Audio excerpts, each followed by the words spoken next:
गुरुवारी बैसाख बुद्ध पूर्णिमा पूरे 175 वर्षों बाद बने दिव्य और दुर्लभ संयोग। तुलसी जी में चढ़ा देना यह एक चीज, गरीबी भूल जाएगी घर का रास्ता। धन की देवी माँ लक्ष्मी दोनों हाथों से करेंगी धन वर्षा। चुंबक की तरह खिंचा चला आएगा पैसा। हर कष्ट दूर करेंगे भगवान विष्णु। जीवन भर कभी नहीं होगी अन्न धन की कमी। राधे राधे दोस्तों, कैसे हैं आप सब। दोस्तों, हिंदू धर्म में बैसाख पूर्णिमा का विशेष महत्व बताया गया है, क्योंकि बैसाख का जो माह है यह भगवान विष्णु का प्रिय माह कहा गया है और पूर्णिमा तिथि भगवान विष्णु माँ लक्ष्मी को ही समर्पित होती है। इसलिए धर्मशास्त्रों में बैसाख पूर्णिमा को अन्य पूर्णिमा से बहुत खास बताया गया है। इस दिन किए गए थोड़े से पूजन प्रयास उपाय से ही आप भगवान लक्ष्मी नारायण को प्रसन्न कर सकते हैं।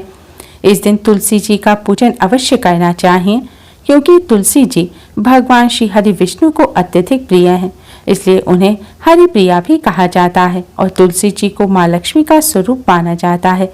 इसलिए इस बैसाख बुद्ध पूर्णिमा पर अगर आप तुलसी जी का पूजन करते हैं, हमारी बताई हुई यह एक चीज तुलसी जी को अर्पित कर देते हैं, तो इससे भगवान लक्ष्मी नारायण की कृपा से आपकी समस्त मनोकामनाएं पूर्ण हो जाएंगी। घर में सुख समृद्धि आएगी। भगवान लक्ष्मी नारायण की कृपा से आपके जीवन में सुख समृद्धि, धन और वैभव की प्राप्ति होगी। विष्णु जी और माता लक्ष्मी जी के आशीर्वाद से समस्त मनोकामना पूर्ण होकर सभी कष्टों से भी छुटकारा मिलेगा। दोस्तों, इस बार की बैसाख पूर्णिमा तो बहुत ही ज्यादा खास है, क्योंकि यह गुरुवार के दिन है।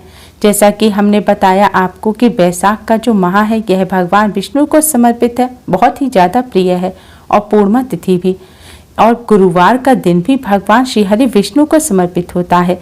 इसलिए इस बार की बैसाख बुद्ध पूर्णिमा का महत्व कई लाख गुना अधिक बढ़ गया है। साथ ही इस दिन स्वास्थ्य सिद्धि योग के साथ ही भगवान शिव का आशीर्वाद प्रदान करने वाला शिव योग बन रहा है। इसके साथ ही इस दिन गजलक्ष्मी नामक राजयोग बन रहा है। इस शुभ योग में अगर आप माँ लक्ष्मी का पूजन करते हैं तो इससे राजयोग की प्राप्ति होती है और दुख दरिद्रता से छुटकारा मिल जाता है। इस दिन भगवान लक्ष्मी नारायण का पूजन करने के साथ ही तुलसी जी का पूजन अवश्य ही करना चाहिए। तुलसी जी भगवान विष्णु को अत्यधिक प्रिय हैं। तुलसी जी को हरि प्रिया कहा जाता है। भगवान विष्णु की कृपा प्राप्त करने के लिए तुलसी माँ की कृपा प्राप्त करना अति आवश्यक है। कहते हैं आज के दिन तुलसी जी का पूजन करने से भगवान विष्णु के साथ ही धन की देवी माँ लक्ष्मी भी अति शीघ्र ही प्रसन्न हो जाती हैं और धन संबंधी समस्याएं दूर हो जाती हैं। दुर्भाग्य भी सौभाग्य में बदल जाता है। भगवान विष्णु माँ लक्ष्मी जी के साथ ही तुलसी जी की कृपा प्राप्त करने के लिए आज के दिन सबसे पहले स्नान कर स्वच्छ वस्त्र धारण करें। आज के दिन पीले या लाल रंग के वस्त्र पहनना बहुत शुभ माना जाता है। अगर यह ना हो तो आप अन्य कोई शुभ रंग के वस्त्र पहन सकते हैं, लेकिन भूलकर भी काले या नीले रंग के वस्त्र ना पहने। अब आप एक लोटा लें, उसमें शुद्ध जल डालें। अगर गंगा जल है तो इसमें थोड़ा सा गंगा जल मिला लें। अब इस जल के पात्र को आप अपने मंदिर में रखें। अब आप भगवान श्री गणेश को प्रणाम कर भगवान लक्ष्मी नारायण को प्रणाम करें और अपने मंदिर में एक दीपक जलाएं और दीपक के साथ ही सुगंधित धूपबत्ती भी अवश्य जलाएं। आप एक कटोरी में साफ पिसी हुई हल्दी लें। इस हल्दी में थोड़ा सा शुद्ध जल मिलाएं और इस हल्दी से आप भगवान विष्णु जी को तिलक करें, माँ लक्ष्मी जी को तिलक करें। इसके बाद उंगली पर जो हल्दी लगी रह जाए उसे वापस इस हल्दी में मिला दें और भगवान विष्णु जी को चढ़ी हुई अब यह हल्दी आप इस जल के पात्र में डाल दें। अब आप भगवान विष्णु माँ लक्ष्मी जी को किसी फल मिष्ठान का भोग लगाएं। आपको मिष्ठान का भोग अवश्य ही लगाना है। मिष्ठान ना हो तो आप शक्कर का भी भोग लगा सकते हैं। अब आप भगवान विष्णु माँ लक्ष्मी जी को भोग स्वीकार करने की प्रार्थना करें। प्रार्थना करने से पहले आप इस भोग में एक तुलसी का पत्ता अवश्य ही रख दें, क्योंकि भगवान विष्णु जी तुलसी पत्र के बिना भोग को स्वीकार नहीं करते। भोग लगाने के पश्चात दोस्तों अब आप भगवान विष्णु जी के द्वादश मंत्र ओम नमो भगवते वासुदेवाय का 108 बार जाप करें। यह भगवान विष्णु जी की कृपा प्राप्त करने का सबसे खास मंत्र माना जाता है। इसके बाद आप जय मां लक्ष्मी का 21 बार जाप करें। मंत्र का जाप करने के पश्चात अब आप भगवान विष्णु मां लक्ष्मी जी को प्रणाम करें और आपकी जो भी समस्या है वह आप भगवान जी से दूर करने की प्रार्थना करें। इस तरह पूजन करने के पश्चात दोस्तों, अब आपने भगवान जी को जो मिष्ठान का भोग लगाया है उसमें से थोड़ा सा मिष्ठान लें और आप इस जल के पात्र में डाल दें। आप इस जल के पात्र को तुलसी जी के पास ले जाएं और इस जल से आपको तुलसी जी पर जल चढ़ाना है। दोस्तों, भगवान विष्णु जी को चढ़ी हुई हल्दी और भगवान विष्णु जी के प्रसाद स्वरूप इस मिष्ठान मिले जल को जब आप तुलसी जी को अर्पित करेंगे तो इससे तुलसी माँ अति शीघ्र ही प्रसन्न हो जाएंगी। भगवान विष्णु को जैसे तुलसी जी अत्यधिक प्रिय हैं, तुलसी पत्र के बिना भगवान विष्णु भोग स्वीकार नहीं करते, इसी प्रकार जब भगवान विष्णु पर चढ़ी हुई हल्दी तुलसी जी पर चढ़ाई जाती है तो तुलसी माँ सबसे जल्दी प्रसन्न हो जाती है। तुलसी माँ को प्रसन्न करने का ये सबसे असरकारक उपाय है। तुलसी जी के साथ ही भगवान विष्णु भी अति शीघ्र ही प्रसन्न हो जाते हैं और अपने भक्तों के सभी कष्टों को दूर करते हैं।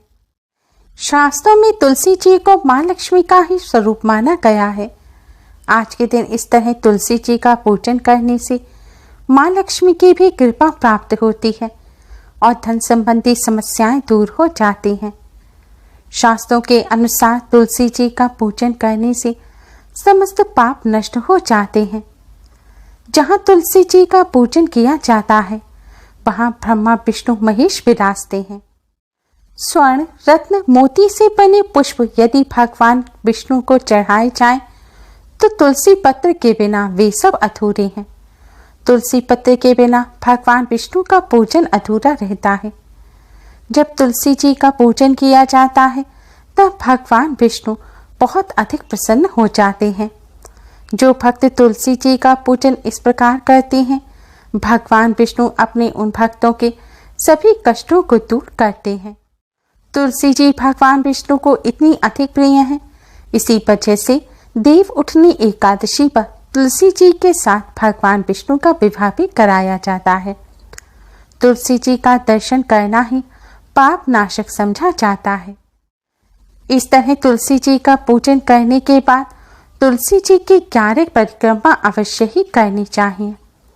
परिक्रमा क्लॉकवाइज करें। परिक्रमा करते समय ओम नमो भगवते वासुदेवाय मंत्र का जाप करें। अगर तुलसी जी के आसपास परिक्रमा करने की जगह ना हो तो आप अपने ही स्थान पर खड़े होकर 11 बार घूमकर क्लॉकवाइज तुलसी जी की परिक्रमा करें। दोस्तों, वैसे तो आज के दिन पूरे दिन आप किसी भी समय इस तरह तुलसी जी का पूजन कर सकते हैं, लेकिन संध्या काल के बाद तुलसी जी पर जल ना चढ़ाएं। अगर संध्या काल से पहले पूजन ना कर पाए तो आप इस हल्दी को एक कटोरी में अलग ही रखा रहने दें, जल में ना मिलाएं और फिर भगवान विष्णु माँ लक्ष्मी जी का पूजन करने के पश्चात इस हल्दी को आप माँ तुलसी जी के चरणों में, उनके जड़ में ऐसे ही चढ़ा दें। भगवान विष्णु के प्रसाद स्वरूप इस हल्दी को चढ़ाकर एक आप दीपक अवश्य ही तुलसी जी के पास जलाएं और फिर भगवान विष्णु माँ लक्ष्मी जी को प्रणाम करें और तुलसी माँ को प्रणाम करें। अब आपकी जो भी समस्या है वह आप तुलसी माँ से कहें और समस्या को दूर करने की प्रार्थना करें, मनोकामना पूर्ण करने की प्रार्थना करें। तुलसी जी का पूजन करते समय आप कुछ बातों का विशेष तौर पर ध्यान रखें। जूते चप्पल पहनकर तुलसी जी का पूजन ना करें। तुलसी जी का पूजन करते समय आप अपना सिर अवश्य ही ढकें। जब सूर्य अस्त हो जाए उसके बाद अगर आप तुलसी जी का पूजन कर रहे हैं तो ना तो आपको जल चढ़ाना है और ना ही आपको तुलसी जी का स्पर्श करना है। आज के दिन इस तरह तुलसी जी का पूजन करने से भगवान विष्णु माँ लक्ष्मी जी और तुलसी माँ की कृपा से धन संबंधी समस्याएं दूर हो जाती हैं। घर से दुख दरिद्रता हमेशा के लिए नष्ट हो जाती है। घर में सुख समृद्धि आती है और भगवान विष्णु की कृपा से कष्टों से छुटकारा प्राप्त होता है। अगर आपके घर में तुलसी जी ना हो तो आप मंदिर में तुलसी जी जहाँ लग रही हो वहां जाकर भी इस तरह पूजन कर सकते हैं। Thanks for watching. Radhe Radhe.